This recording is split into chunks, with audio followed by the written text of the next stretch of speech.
Good evening, ladies and gentlemen. Welcome to another episode of Nightcap Knowledge. My name is George Chuck. I'll be joined by my co-host, Mac Epps. Mr. Mac is in the building. Ladies and gentlemen, we had an outstanding weekend. Freedom Summer 60th. We continue to fight for freedom because freedom ain't free. Freedom must be maintained. Freedom must be protected. And we did just that, and we will discuss all of it, or as much of it as we can tonight on Nightcap Knowledge. You can catch us each and every Tuesday at 9 p.m. Central. Once again, we appreciate you for tuning in, tapping in every week. Shout out to all of our nightcappers, and we definitely have to give a shout out to Black with No Chaser and all of our sponsors and supporters of Nightcap Knowledge.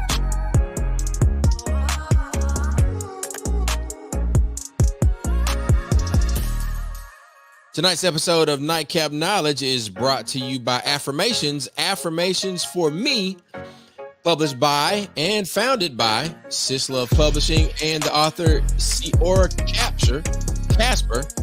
This mature teen activity book and journal is designed to help women and survivors of trauma navigate their healing journeys. You can get your copy of Affirmations for Me at affirmationsforme.com.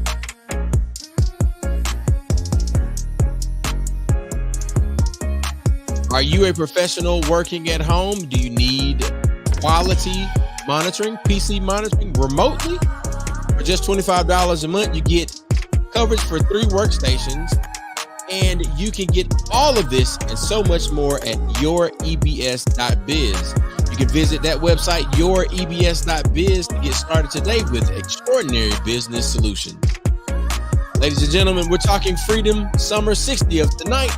Recap and everything that we did this weekend tonight, right here on Nightcap Knowledge.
Absolutely no idea what rhythm you were playing on. Hey, so look, you think about your childhood, right? So think about the Muppets. You ever seen the Muppet Band? You know who plays the drums, right? Animal. Yes. How Animal play the drums? Yeah, Animal was on beat though. You play too much. Hey. Oh, hey, welcome everybody to Nightcap Knowledge. This show is rated black and uncensored, real talk, real issues, and real solutions, and we're gonna tell it like a TI is. And some Well, shit we say just gonna be funny to us. hey, In the I words tell of you, uh, I tell you what though. Go ahead, keep going. I would say in the words of DJ Silas, aka that's my uncle called him DJ Silas, aka the Nasty Show. Pull up, pull up. Cheers. That boy broke out that Buffalo Trace tonight. The Buffalo. I had a All damn right, dog. I Terramana, baby. All right, Rock. Ahua. Yep. The Rock Little tequila. Tequila. Yeah. So look, Mac. You want to go ahead and jump into your mental health minute and not give them the groove? Man, the mental health minute is we it's something that we hear a lot and we understand how to put it into practice. Faith without work is dead. Whatever you believe in, the deity, the spirit, you must put the work in to match the energy. However hard you pray, you got to work twice as hard. Meaning that the creator is going to give you the strength. It's going to put you over the hump. It's going to get you across the barrier. It's going to give you that. They're going to give you the strength to make it that extra mile, the few steps. If you go ahead and put it into motion, and then your prayer will come into a reality. But you got to put your work with your worship, and as a lot of us say, our work is in our worship. So faith without work is dead. So you got to put the work in. Put the work in. What is the groove, Chuck? Hey man, I'm gonna tell you what the groove is. It's a lot of parents that are excited. Uh, they are happy. They are elated that the groove is about to be school. Hey, that's a T-shirt. The groove is school. The groove is school. And look, I've also noticed that there is, as I clean up my desk while we broadcast tonight, there is a text message from my wife. Shout out to my wife, and she's messaging me. Looks like, oh, that's her shirt that she wants. Okay, all right, babe, I get your shirt when I get off the air. Um, there's a groove fest in Jackson, and I'm interested to see how groovy that it is going to be. But look, back to the situation at hand. There are some students that have already gone back to school. There are some teachers that are already back in the classroom and have been back in the classroom for quite some time now. The thing that I want to say is, in school, you have to find your own groove. Like as a student, as a teacher, you've got to find your little place in space and find it. And once you do that, you have to maintain that groove. You got to get in a rhythm, right? So it's time for some of our young people to start going to bed earlier. It's time for them to start getting up earlier. It's time for them to get back into the rhythm of getting off the bus or getting picked up from school, coming home, doing their homework. And then also with us as parents and people that are professionals, we also gotta, as you see these right here. I'm cleaning out a lot of stuff.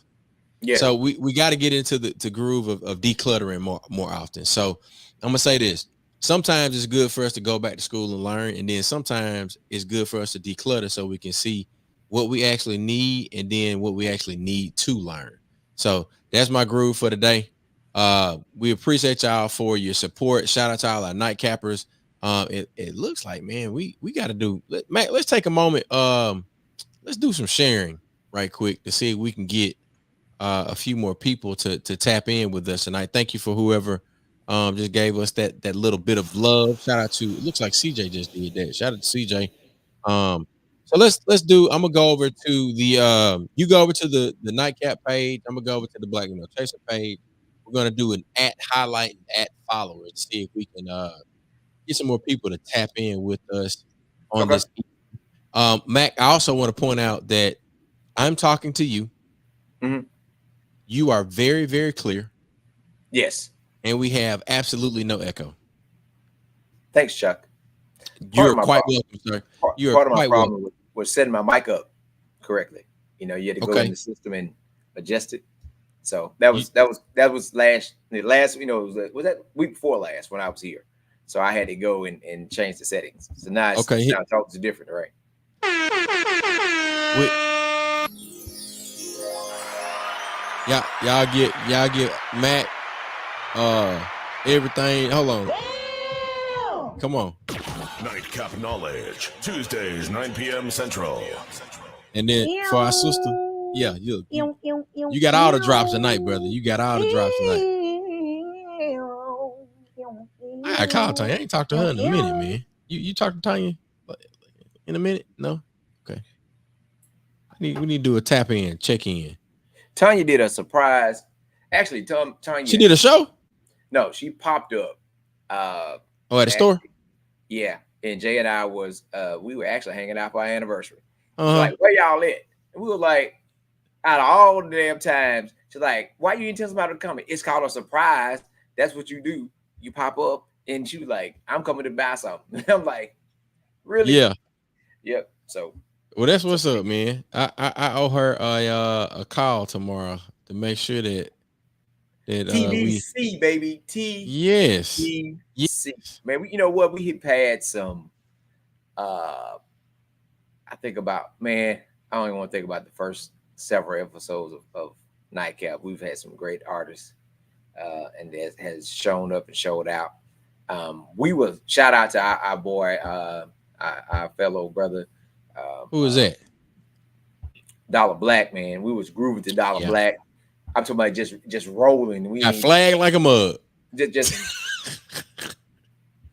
like, man, that's Dollar. We like, man, just put it in and let it, put the CD in, put the music in, start play, whatever you used to do. And I'm saying that stuff still works. You know what I'm saying? Sometimes we like to skip around to hear certain things. Sometimes you just need to let the album ride so you can know what's on the album, especially if you're in the music business or event business. You got now I'm gonna do this. I'm going to we've mentioned two artists that we play. Mm-hmm. I know that I play them from my Apple Music. Right. So in terms of as we prepare for National Black Business Month, musicians are definitely considered artists. So now we've mentioned two in the last, let's say, 2 minutes. Right. I'm going to grab their artist profiles from Apple Music, and I'm going to put the link to their Apple Music in the comments of this broadcast. So that way we can say, one, we're attempting to pay it forward and also invest in businesses, because it don't cost, you're already paying for it. So why won't you, just stream a song or two or add it to your daily playlist? Because I can guarantee you that between Dollar and Tanya, there is something highly motivational between these two people. Yeah. There's freedom music, it's motivational music, it's inspirational music, it's hustle music, like it's love music. It's so much to be said about the talent that we have in our orbit, like people that we are connected to. So look, for those of you that are out there, I definitely want to invite you to check out the two people that we've just referenced. Mac is sipping on Buffalo Trace. I'm sipping on Terramana, and we're going to be talking about the impact of the 60th anniversary of the fight for freedom since 1964. Freedom Summer 60th anniversary. It was held this weekend at Tougaloo College. We had young people that joined us in this effort, that helped us coordinate and execute the effort. And then we also had young people that were a part of the learning experience. And Mac was instrumental in getting these young people and their mentors to this particular, and I'm gonna go ahead and bring up the video, Mac, but I'm gonna mute it because I want us to kind of talk through, okay. One, let's talk to talk to our audience about what Freedom Summer is, how it began, and then how we came to celebrate Freedom Summer 50th and 60th, because I think it deserves to be the both of those celebrations and anniversaries deserve to be mentioned. So we had a man, I don't know where to start. I guess we would say start with our elders first. Big shout out to Tougaloo College first, right, for allowing us to be able to do this on those hallowed grounds. I would say big shout out to Mr. Figures, who told the story from a 14-year-old's perspective, who was very aware of what was going on and his that 14-year-old being Mr. Frank Figures. Correct. And All right. 64. And so he started telling you the backstory about, there was folks back in 61 that had already been in jail for trying to do the same thing. And in 64, it was a coordinated effort that had students coming from all across the country to Mississippi to register Black people in this state to vote. And he talked about the things you dealt with, not only you dealt with the impact of losing your job if you try to register. Yeah. If you got there, you dealt with crazy things like counting the bubbles in the soap and then counting the bubbles in a bar of soap.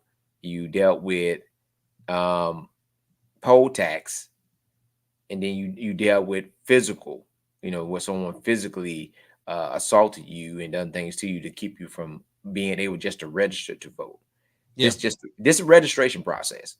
And it's 1964, and then we highlighted like some of the things that they were fighting for in 1964 is some of the same thing we're fighting for now. The things haven't changed. It talked about the when it comes to us, the fear factor of us having any type of freedom. It's like if we have freedom, then there's another group that's not going to have it, and it just continued to. But also it highlighted the importance of youth. It highlighted how these folks that was doing this work were ages like Mr. Frank, 14 on up to 21, 22 years old. That's was out here on the front lines. And he also talked about the different variations of how you had freedom workers and freedom fighters. How the titles kind of change based on the work. So we learned a lot from him. Who's a brother that's been active, and he talk about his story, how they had sovereignty commission, or how there are folks that watched you, right? They might not have done anything to you, they just watched you, and how he went to a meeting that he was told not to go to, but he wanted to go because it was about the movement, and his dad lost his job just because he went to the meeting. Right. Those same type of threats happen now with private sector, but also the same type of threats happen on a larger level, even with our legislature, when they're talking about cutting programs. We talk about Initiative 42, fully funded public education.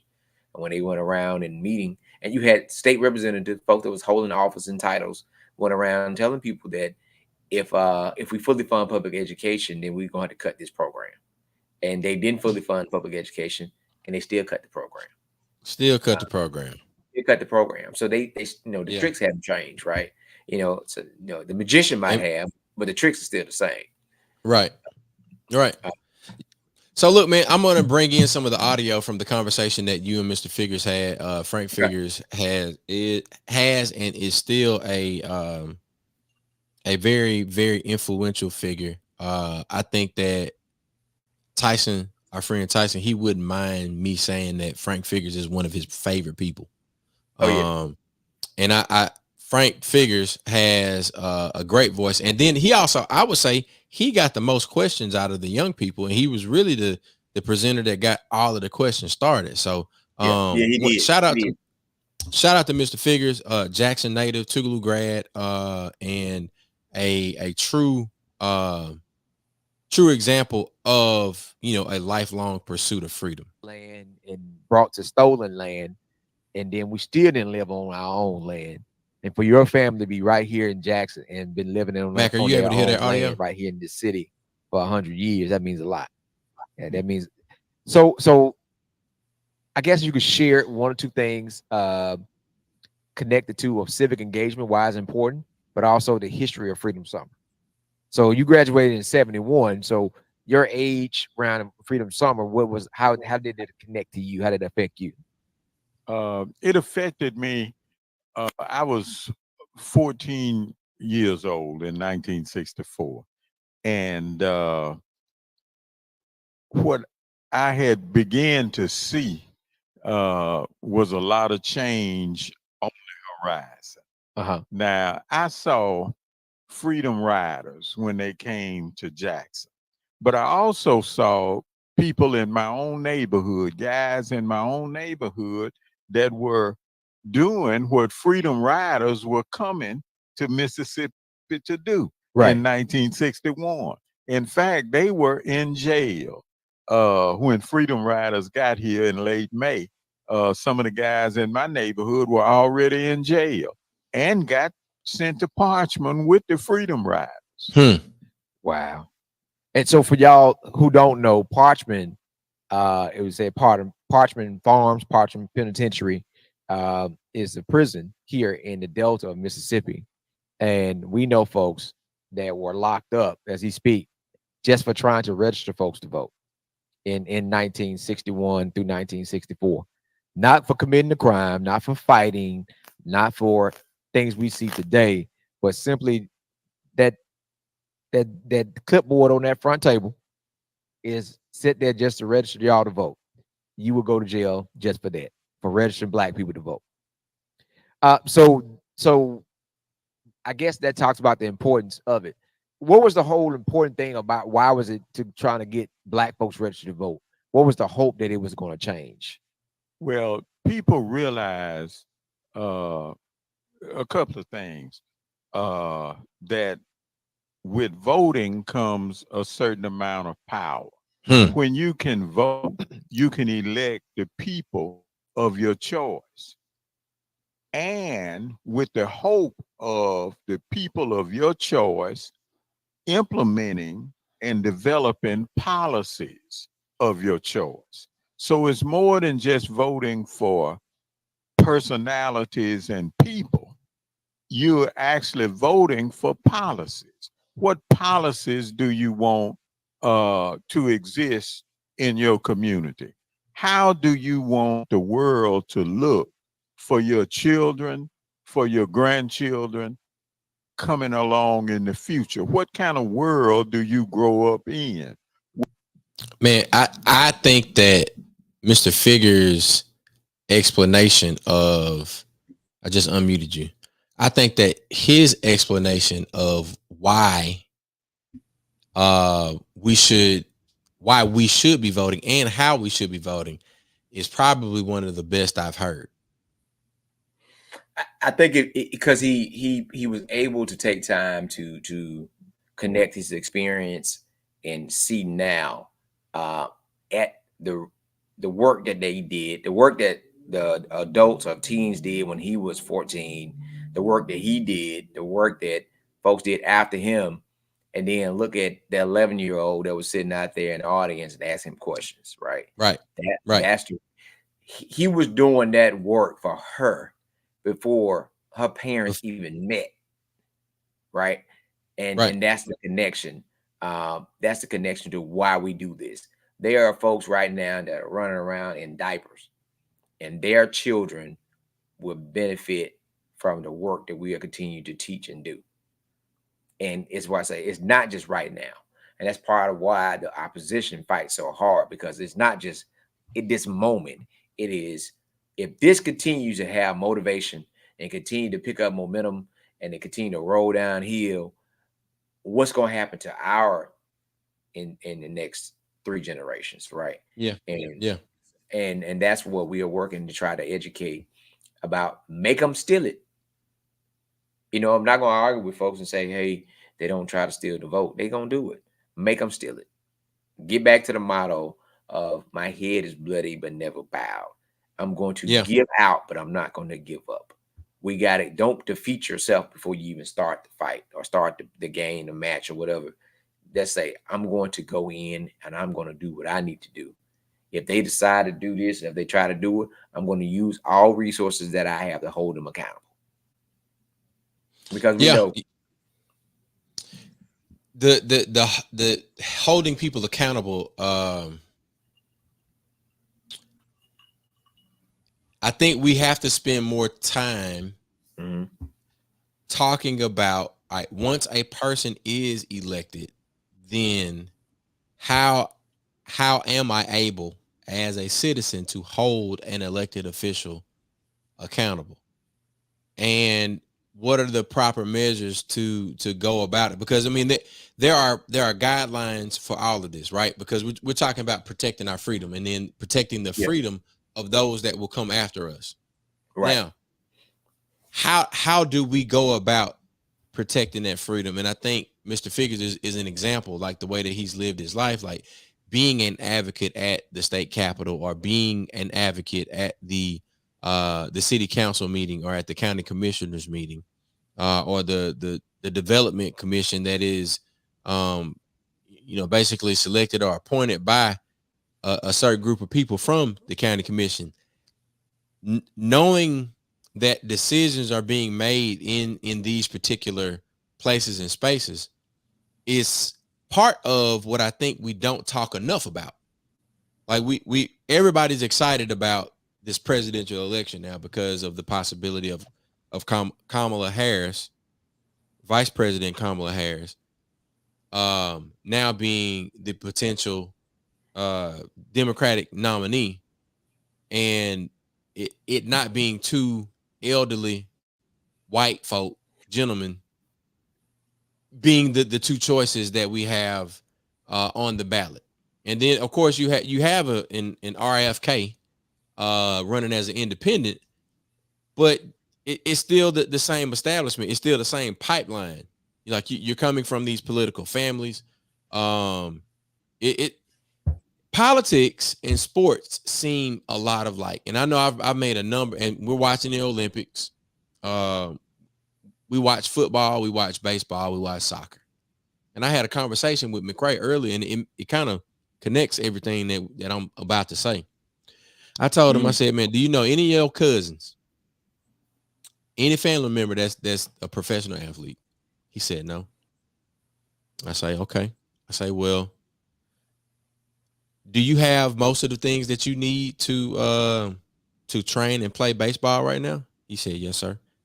I say, do you think your cousins and any of your other family members have had any of the things that you have in the past? I was talking about, these $300 bats, $200 gloves, these $100 and some baseball fees and all of this. And the point that I was making is that to make things a system, they have to be done consistently over a period of time. Meaning that Ken Griffey's father played Major League Baseball. Mm-hmm. Ken Griffey played Major League Baseball. Mm-hmm. For all the conversation that LeBron James and his son Bronny generated and the way that they dominated the news cycle, LeBron James plays basketball. Bronny plays basketball, and now both of them are, playing basketball for the NBA at the same time. You got Kennedy's, politics. Biden's, politics. You can name other families. Wickers, Reeves, Bryant's. The thing is, I think we've been able to carve out systems, and I think the system that we've been studying is the Mississippi Freedom Democratic Party and the people who organized Freedom Summer and consistently did these things where they register people to vote, inform them on what their vote really did, and how to hold folks accountable. I think some of the places that we fell off, and maybe not necessarily a fall off type of situation, but some of the things that we haven't placed enough emphasis on is you voted now, whether the person that you voted for won or lost, what do you do next? That hold the point that you were making, Mac, holding folks accountable. So let's double down on that. holding folks accountable is uncomfortable. That means it changes your schedule. All right. So Chuck don't like that they trying to do a development, right? That's going to impact his housing. Hello. Chuck want to go home and go to sleep. Chuck might want to go to a baseball game. But Chuck got to take his ass down to this county supervisor meeting. He got to take his ass to this town hall meeting. He got to do the research. He got to educate himself about the policy for building, the codes, and all this. If he want to protect his biggest investment, which is his home, he got to pull the cord, the coattail on the folks that elected 12 years ago when they said in a speech that I would not allow this and I would not allow that, and then they turn around and do it, and then you say do it anyway. 12 years ago, June, blah blah blah, 2012. This is what you said, and they get to look. That's the accountability, because to hold other folks accountable, you got to put it into work. You can't go home and kick your feet up. You can't get mad and call in and be mad at folks and not put together a plan. Now, organizing is a strategic. It's a manual, right? We have a manual. It's a strategic systems of planning. Yeah, you do this, and then you go to this, and then you go to that, and each thing has its own thing that you need to do, right? So we start talking about task, timeline, and assignments. What is the issue? What are you going to do? Who's going to do it? And when are you going to do it? POW, program of work. What is the program of work you want implemented in your community, in your neighborhood, in your system? Then you start talking about the 4 steps of organizing, investigating, educating, negotiating, and demonstrating. This is stuff that we learned. This is the stuff that we miss football games for and will come to Jackson and be at Tougaloo from Friday into Sunday afternoon or Sunday evening learning. And it was put on and put together. So you got to shout out the 3-headed goat, right? Rest in peace, Brother Hollis. Big shout out to Mike Sayer. Yeah. Shout out to Leroy Johnson. Shout out to, rest in peace, Helen Johnson. Shout out to Brenda Hyde. Miss Betty Petty. We talking about folks who every month we had training workshops that taught us this stuff. And there were manuals. And as a child, we sat there and we enjoyed it. But as we progressed and got older, our accountability changed. We had to learn this. We had to lead different things. We had to put the physical manuals together, Chuck. When you said you got 120 participants, and then you got a manual that might have 60 pages, and then it's a stack, right? That you are going, you got 60 stacks, and you're putting together 120 manuals. And then by the time you get to the training, you tired. And you still got to be at the training. Our accountability changed. It went from just sitting in the seat to now we got to help lead and learn at the same time. But prior to, we got to put together the manuals.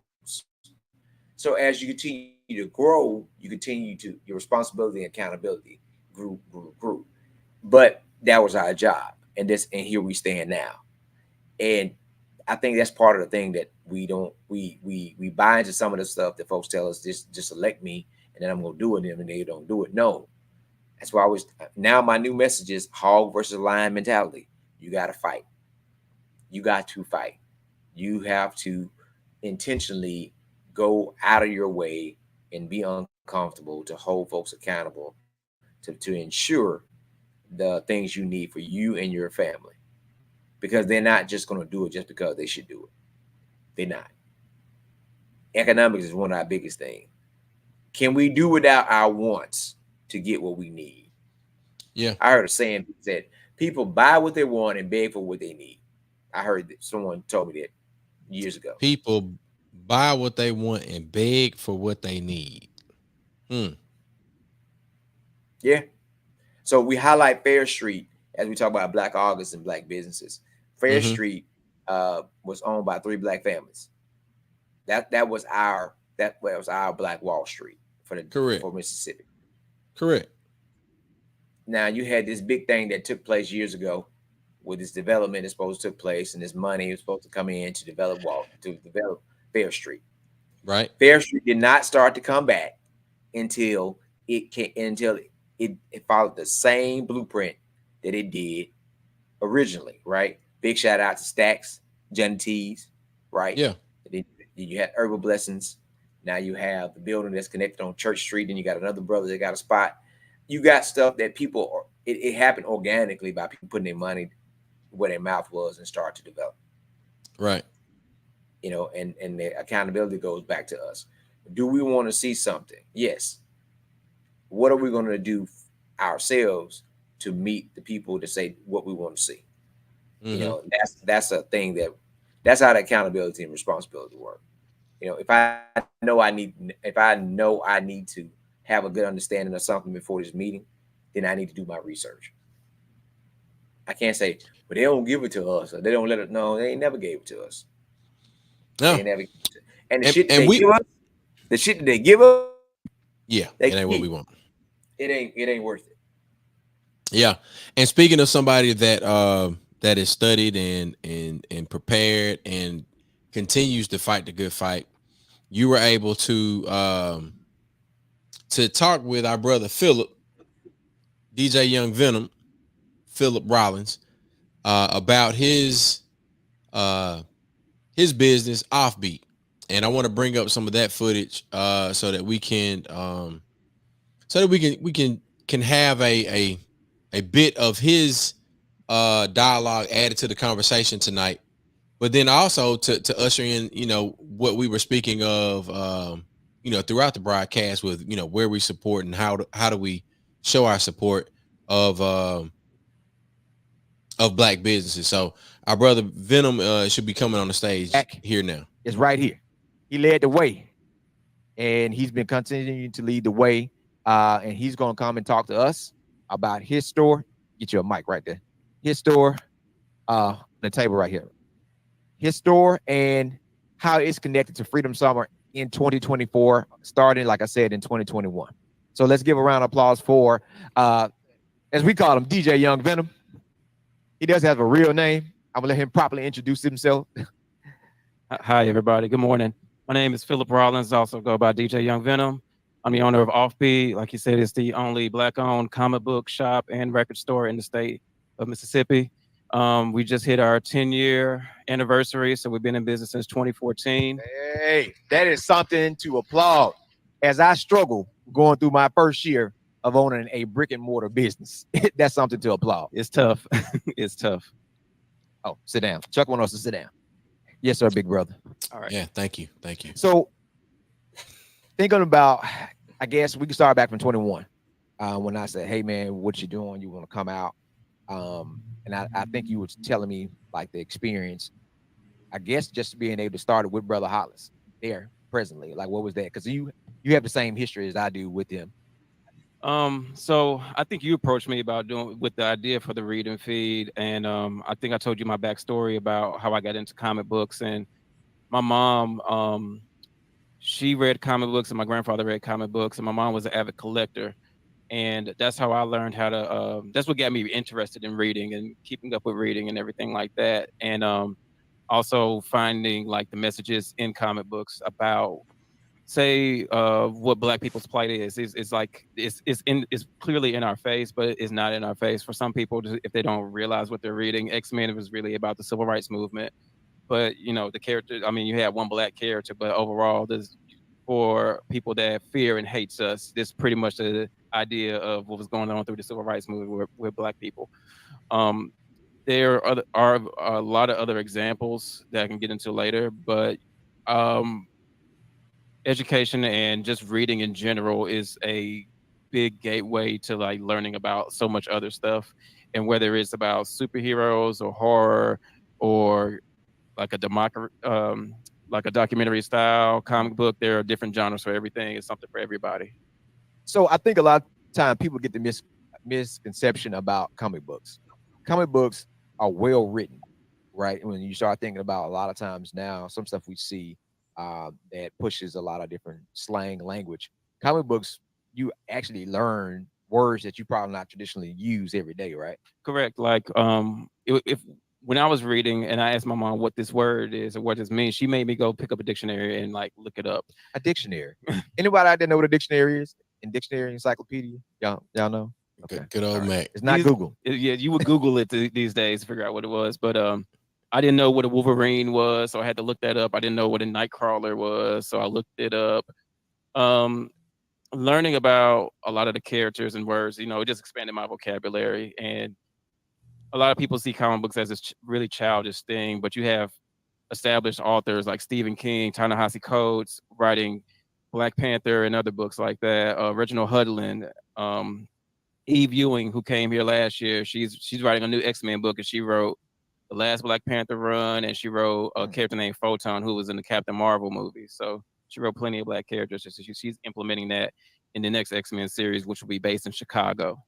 Okay. So let me help folks. So Mac, and I learned something just from from the conversation that you all were having on stage, and even with me being, I wouldn't say an avid Marvel fan. Like I guess I'm more of a casual Marvel fan.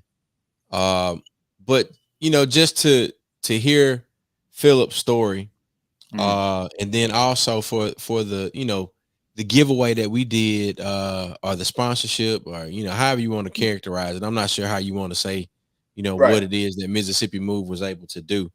But just for him being as public as he is about the trials and tribulations and the triumphs that he's experienced in the thing that he does with Offbeat, which is like, this is truly building community. So you got this space, people can come and get things that they like and they love, but then they can come to gather there. And he's had some tests that he's endured with owning a brick and mortar business in now its second location. So what do you think the most important lesson that he might have shared through the conversation that you all had on stage? And then what do you think it is that Offbeat may need from us as a community? It's so many things. Like this is a very packed conversation. First of all, he talked about the connectivity and relationship between his mother and his grandfather and a shared interest. He talked about a tradition, and he learned how to use something that was fun for him to make it educational, because of the requirement of his mother. You like comic books? You want to keep reading comic books? This is what you have to do. Yeah. And then he took his hobby and turned it into his past, not his pastime, but became his actual business. So this is something inside and out. And he learned, now he's passing it down to his son, who was working the table while he was on stage. Right. Yep. So his son is fourth generation, and an example of how Black people have used comic books. System. Consistency, requirement. Yep. Oh man, I'm with you. Oh, my boy, my girl don't want to do that. I ain't actually what you want to do. This is what we're doing today. Saturday we working in the shop. Requirement, right? Why? And then it becomes a norm, because we talk about, in a mental health field, we talk about environmentally induced behavior. What is the norm? Why don't it Stamps always point out, big shout out to Commissioner Stamps, Public Service Commissioner, that why don't we get as excited about going to vote as we do about football games? Because it's not a norm. If your family got together every election Tuesday and had a damn party, fish fry, and everybody got together and they put on shirts. We going to vote, boy. Yeah, everybody know who they voting for, and y'all walk in and y'all voting. That'll be a norm that you would do when you becoming hey, what y'all doing? Man, I'm having a little kickback in my apartment, man. We getting all the friends together. we're going to go vote, man. Then we'll come back and hang out and watch the election. Like, man, that's boring. No, man, we be kicking it. That's what my family do. But, Going right. Bring your that's bottle, a norm. boy. Turn up. That's a norm, right? Yeah. And it didn't even have to be that side, right? If your parent took off every election day to work the polls and check you out of school. Yeah. And check you out of school to come and be with them while they work the polls to show you the importance of why we must do this. Yeah. Then it becomes a norm. Yeah. Shallon and I we will wait to go and vote together. Like after the boys get out of school, after she's off work, we will wait and they go with us. They get their, future voter sticker. And I was looking at a picture here recently where we're all outside. We vote at, one of the community centers in our city. And just it was last year, and then the year before that, the little Facebook memories, which is one of the great features of Facebook. But you're right, Mac. I think that if we made it the groove, in our families, like if we made a big deal about it the same way, like you said, man, if it was a fish fry, if we tailgating for voting, now again, right? But now we got some pushback because we can't even hand out water to folks in line. Man, while they're waiting to vote. Right, that's a health issue, right? And long as Mississippi got those damn heat waves and all that, triple digit heat, yeah. But going back to throwing a election day watch party, yeah. And like, why can't we do a watch party? We do a watch party for the Super Bowl, and we threw an election day watch party. We damn so did. Folks came and hung out and had a good time. We had drink. Matter of fact, if I ain't mistaken, I think Larry might have done drink specials. Shout out to Larry Lincoln Legged Obama. Yeah, the boy got his own money. At the former free lunch. Then we do that free lunch? We was at free lunch for one. We did one at Dreams. One at Dreams, one at free lunch. Yeah. It was a presidential election, though. I remember that on both of them. Yeah. But the thing is that you change the narrative. Yeah. And how folks celebrate. You change the narrative of what's important and highlighting and coming to folks differently with it. And that's what I'm saying, like making it a norm. You're doing it as a family event, just like feeding the homeless. Their families, their people, big shout out to, it's a lot of folks out there that spend their holidays where they get together as a family and they go to the local park and they feed the homeless or help folks in need. That's something they do as a family. And that's what the children are learning, that this is what we're supposed to do. This is what we're supposed to do. And that's the consistency. And I always tell any parent that, hey, you're raising your caregiver. You're raising your caregiver. So for me, when people ask me about that, I said, I growing up hearing stories about my grandmother, how she helped take care of her grandmother. It took care of her mother until she transitioned. It was something that you saw and heard, that that at some point in time in your life, that you are going to be the person that has to help take care of them.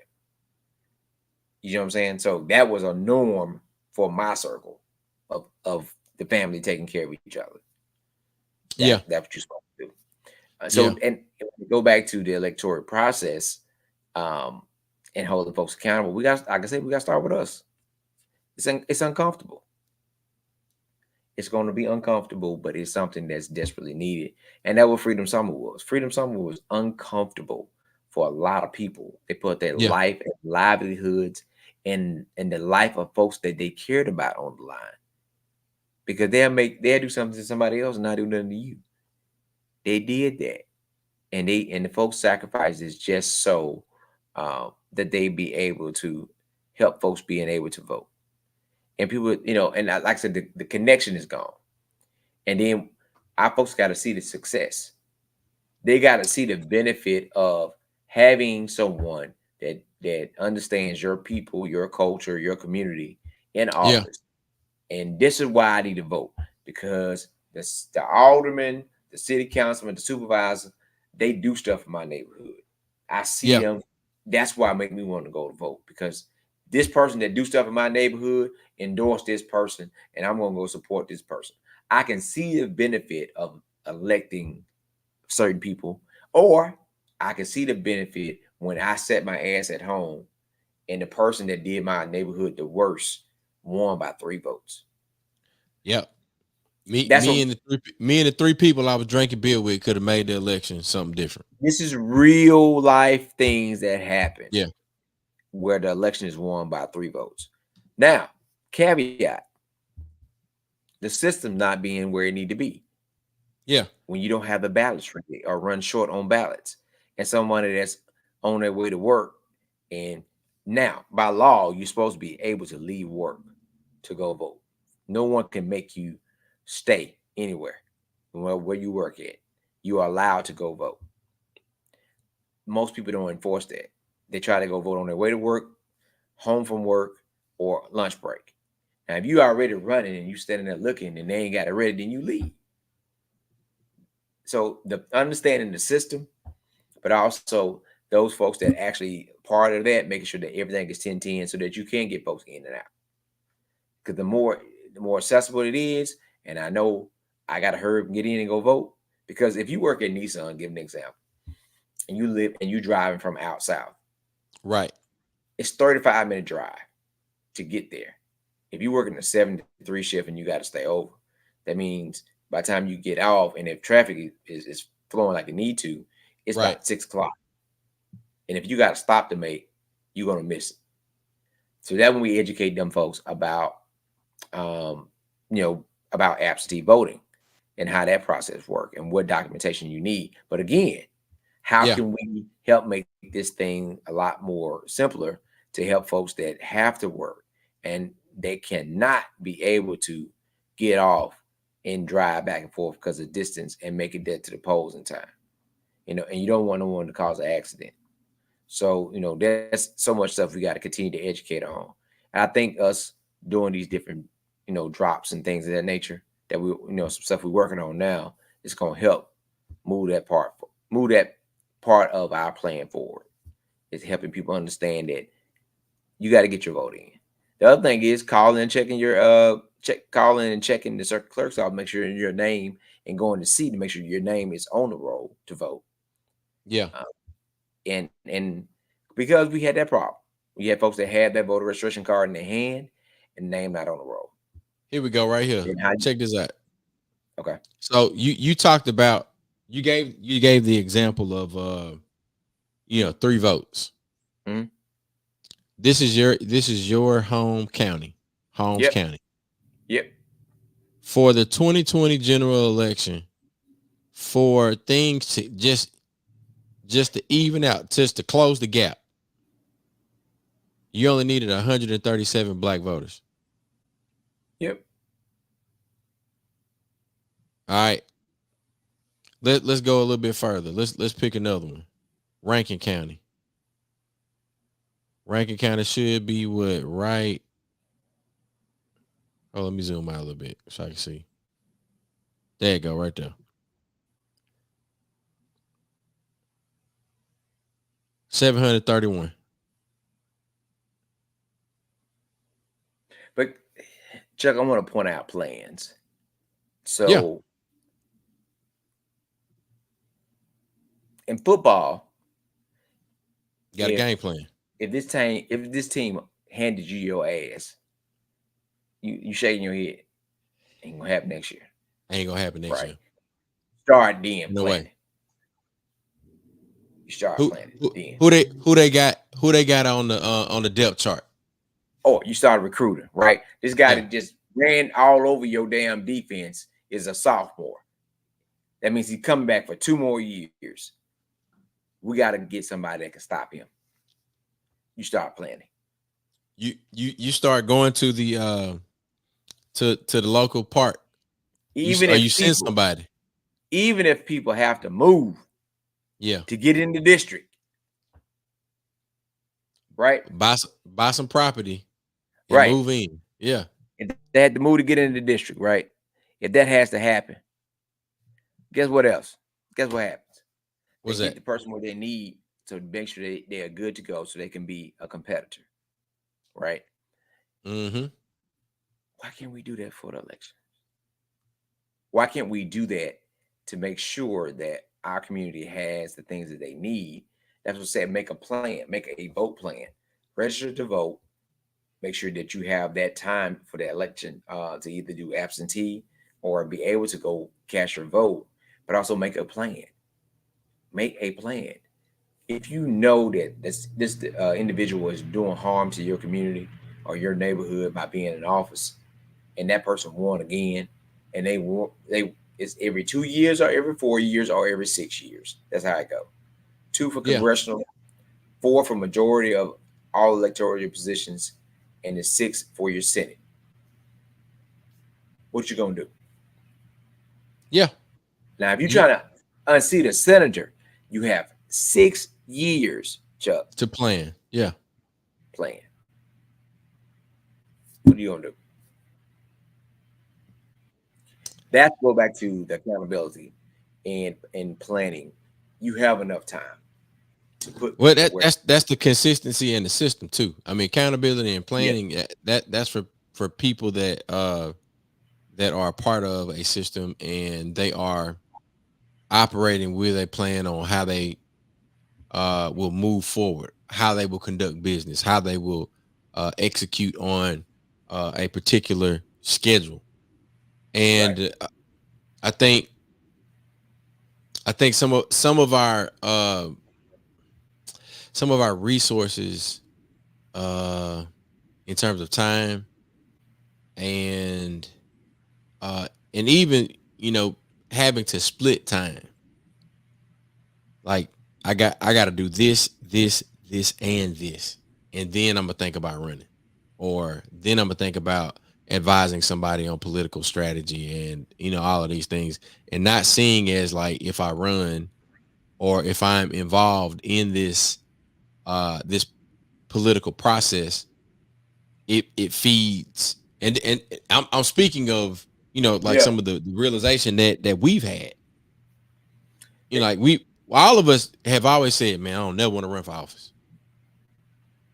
I don't never want to run for office. But it's like, shit, what we gonna do? Either we gonna run somebody campaign or we gonna run for office. But I just thought about something. I just thought about this. By the time, well, hell, I guess we can share it.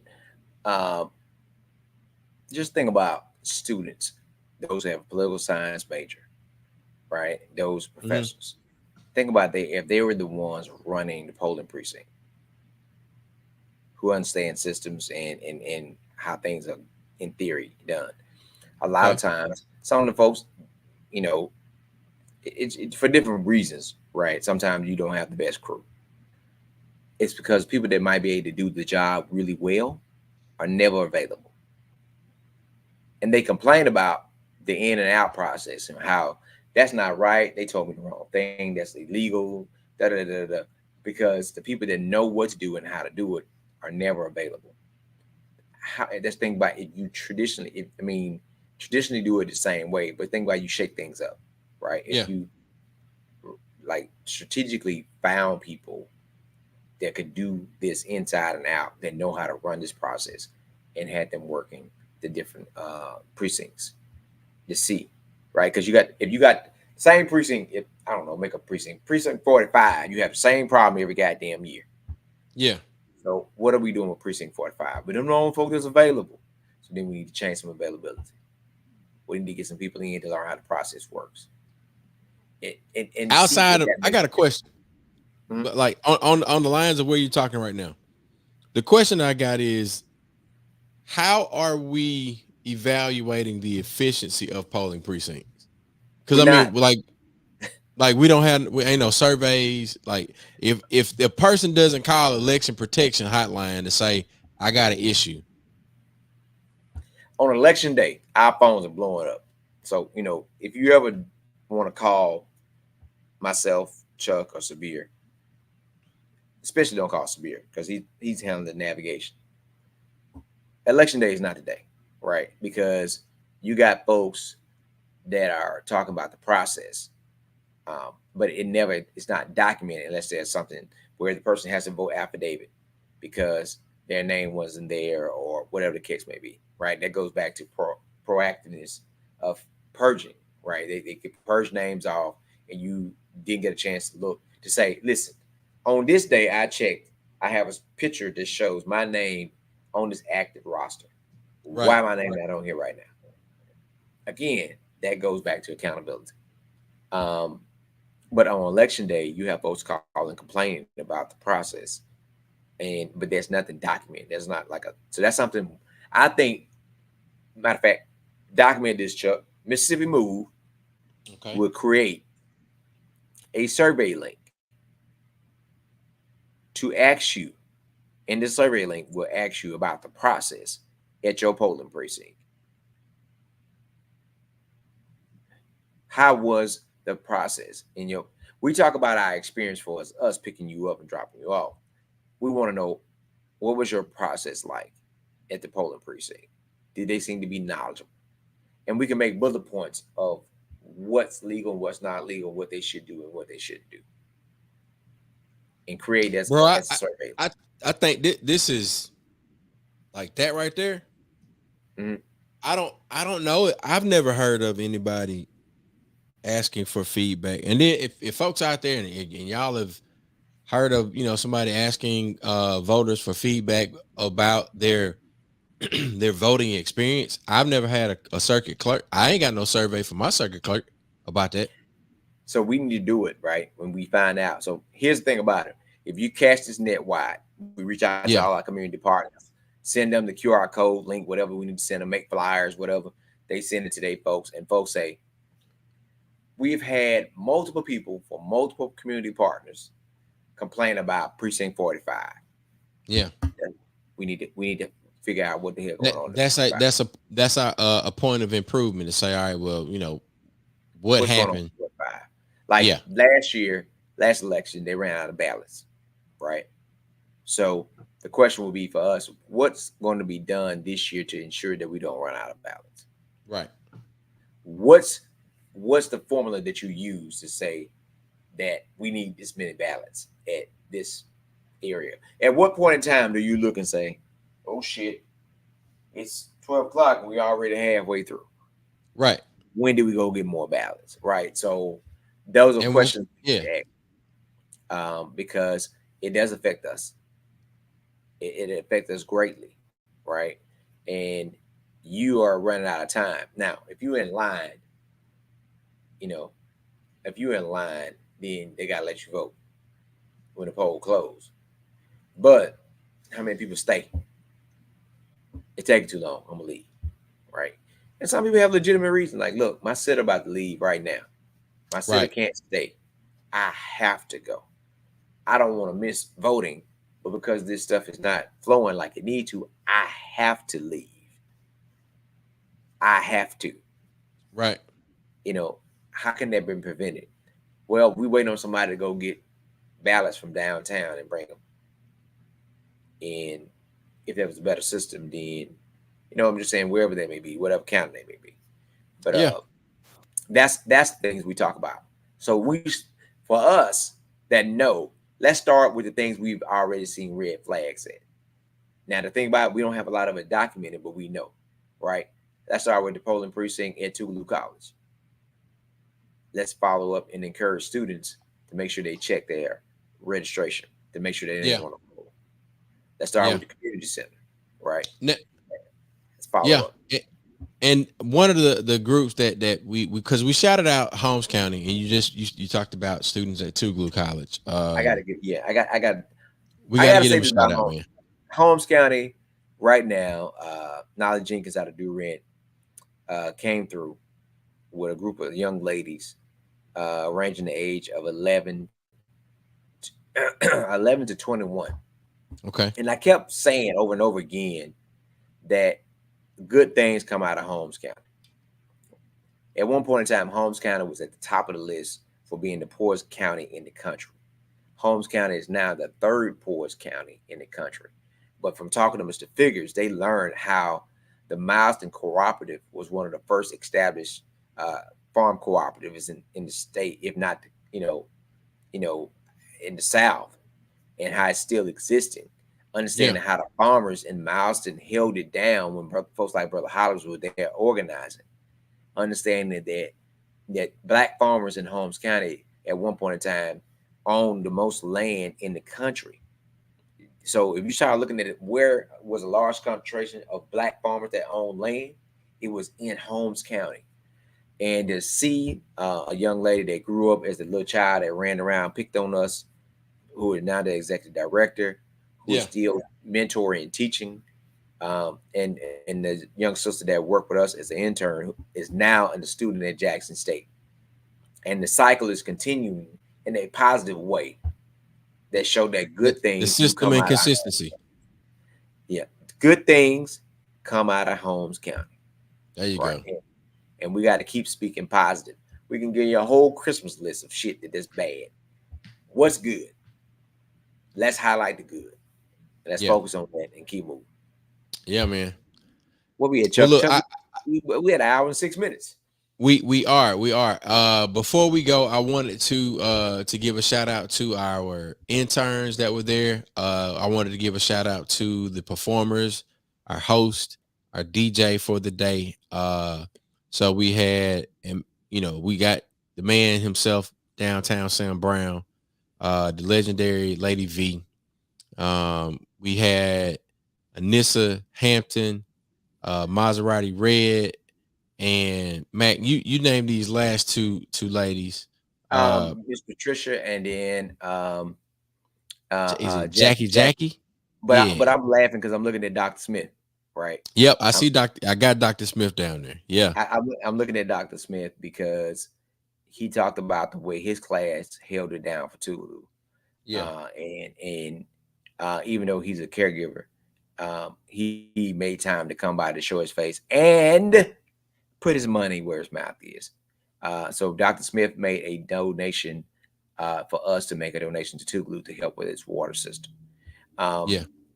But the thing is, shouting out our interns, we had 5 interns.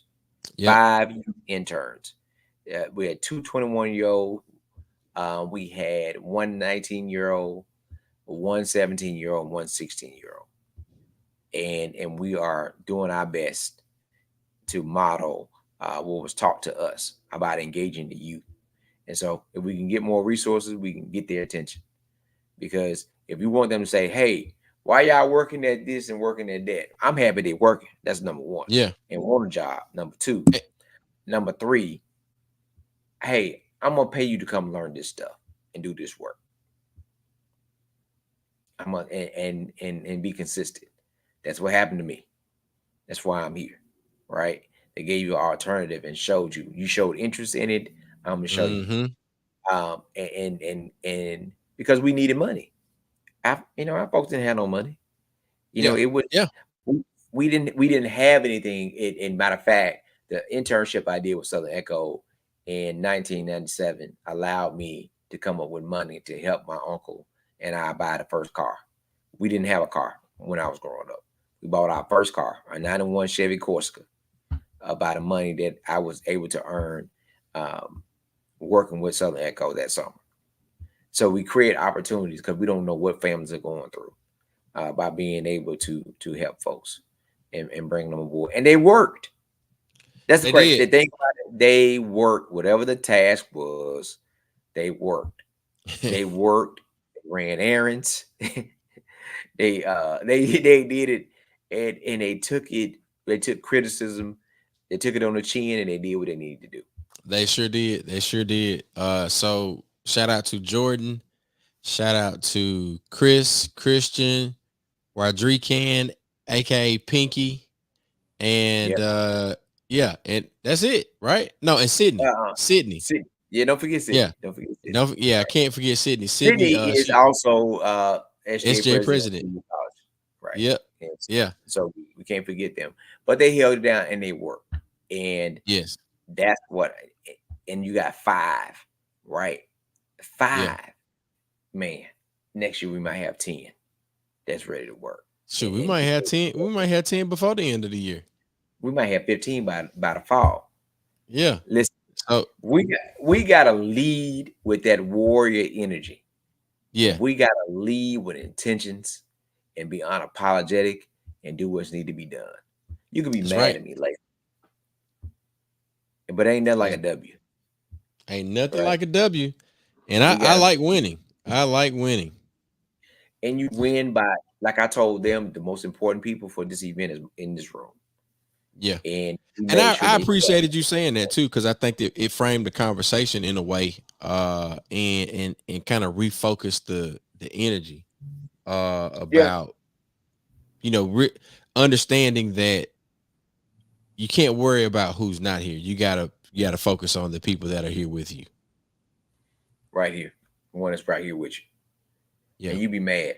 I've seen people do it at events, birthday parties, whatever, and they be mad. They in their feelings, they hurt because certain people didn't show up. The people didn't show up, and you got people around you, and you worry about who didn't show up. You know what? And we're gonna get to where the money reside in just a second. But I'm gonna say this. We what we did this weekend reminded me of the Mississippi Youth Hip Hop Summit. Mm. And I'm not sure the last time that it happened. I know that I was not there because I don't live in Jackson, and it typically happens in Jackson. I think there were a few attempts to move it around the state. Mm-hmm. And I think, Mac, it we can get the blessing from the crew that helped us create it, but I don't think it's necessary to do so. We can kind of say that, but I still got control over the Facebook page. It's there. Uh I think we might need to bring that back and let the interns plan it. And that's part of why I asked them, right? And not putting all our cards on the table, but it's some stuff we're working on that's youth Yeah. led. When I was in high school, I was attending school board meetings, and we talked about a student handbook that was crafted with student involvement. Right. What's important to students? What do they feel? Well, we want to keep y'all safe. That's what you see from the outside. What do you, and I had Right. that battle with my own child, right? And sometimes it's a skewed view, and sometimes it's a reality. I'm okay. I'm fine. You don't want panicking because Yeah. you don't know. And that's true, right? That's from the parent perspective. It's always going to be part of it. But I think that's when we're talking about those who are in the college age. Who is the person that's going to listen? Who you listen to? Who's the Yeah. artist? Who's the celebrity? Who's the person? Just it may be nowadays it could be a regular YouTuber. Who's the person that you listen to? Yeah. Okay, out of how many other folks listen to this person? And you start to work with it because when you change your messaging, sometimes you change your messenger. Sometimes you change your messenger. I mean, you keep the same messenger and just change your message because they are receptive of the new message. Yeah. So you just got to figure out a way. But again, it goes back to the accountability of now I have to be uncomfortable. Yeah. Because I got to give up something. I have to sacrifice something for the thing that is waiting on me on the other side. Correct. The win that is waiting for me on the other side of this sacrifice. And our wins ain't it's nothing that we talking about. We're talking about we had some youth that was engaged and worked. That's a win for us. We are thankful for the parents that saw that it was important for their child to be a part of this process. Definitely got to get a parent. Come on, hold on. We got to get a parent. I don't give a damn what you got. Yeah, you might not never see that parent. For that parent said that it's okay for my child to participate. It is okay for my child to be there. And then make a way for my child to be there. Oh, right. That's important. That's it, man. Yeah. But look, Black August, supporting Black businesses. We want to definitely shout out Offbeat. Offbeat will be one of the businesses that we will do a buy-in. Big shout out to Stanley Wesley, David Mosley.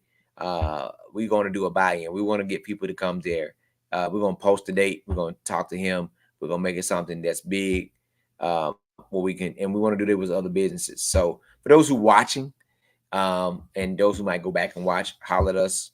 and let us know of a business that we might need to set up a buy-in for, because we want to hit the ground running.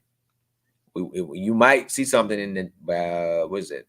August 1st is Thursday, so you might see something pretty soon of a place that we highlighting for to do a buy-in. We want to be looking at this every day, right, and highlighting special days to do larger events.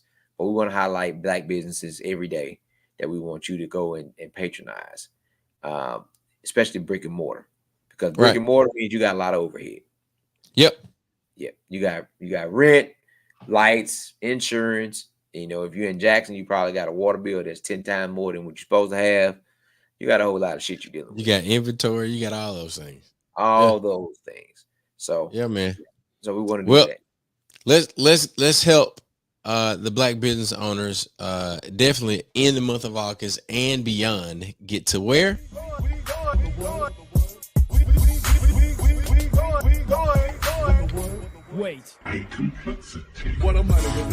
Thank y'all for tuning in to another episode of Nightcap Knowledge. My name is George Chuck, and tonight's episode definitely brought to you by Affirmations for Me. Affirmations for Me brought to you by Ciora Casper. Definitely something that you can get for your young person, for your middle-aged person, whatever, what have you. And it's also brought to you by EBS Agent. It's some quality monitoring for your home PCs and office PCs today. Your EBS. We'll see y'all next week. Nightcap Knowledge.